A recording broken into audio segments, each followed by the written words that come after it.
মাত্র 2 টাকা কেজি। বিশ্বাস হচ্ছে না তো? ভারতের সীমান্তে পচে নষ্ট হচ্ছে 30,000 টন পেঁয়াজ, অথচ বাংলাদেশে আমরা কিনছি 100 থেকে 120 টাকায়। আসলে বর্ডারে এমন কি ঘটল যার জন্য এই বিশাল বৈষম্য?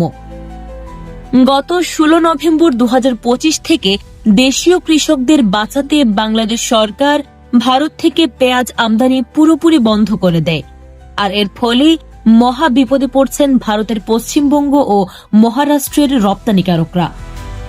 মালদহ ও চাঁপাইনবাবগঞ্জ সীমান্তে আটকে থাকা প্রায় 30,000 টন পেঁয়াজ এখন তারা পানির দরে মাত্র 2 রুপি কেজিতে বিক্রি করতে বাধ্য হচ্ছেন, যেখানে তাদের কেনা দামই ছিল 22 রুপি।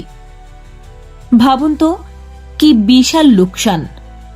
অপারে যখন পেঁয়াজের ছড়াছড়ি, এপারে তখন আকাশ ছোঁয়া দাম। ভারতের বাজারে 25 থেকে 30 রুপির পেঁয়াজ আমাদের এখানে 4 গুণ বেশি দামে বিক্রি হচ্ছে।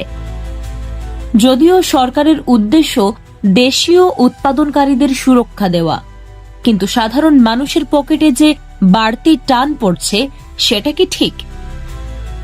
পরিস্থিতি যা দাঁড়িয়েছে তাতে ভারতের ব্যবসায়ীরা পথে বসার উপক্রম এবং ক্ষতিপূরণের দাবি তুলছেন। এখন দেখার বিষয়, বাজারের এই অস্থিরতা কমাতে সরকার কি আমদানি নীতিতে কোনো পরিবর্তন আনবে, নাকি আমাদের চড়া দামই কিনতে হবে? আপনার মতামত কি?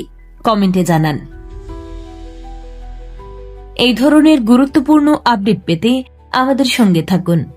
বিজেএন টিভি 24, সংবাদ যেখানে, বিশ্বস্ততা সেখানে।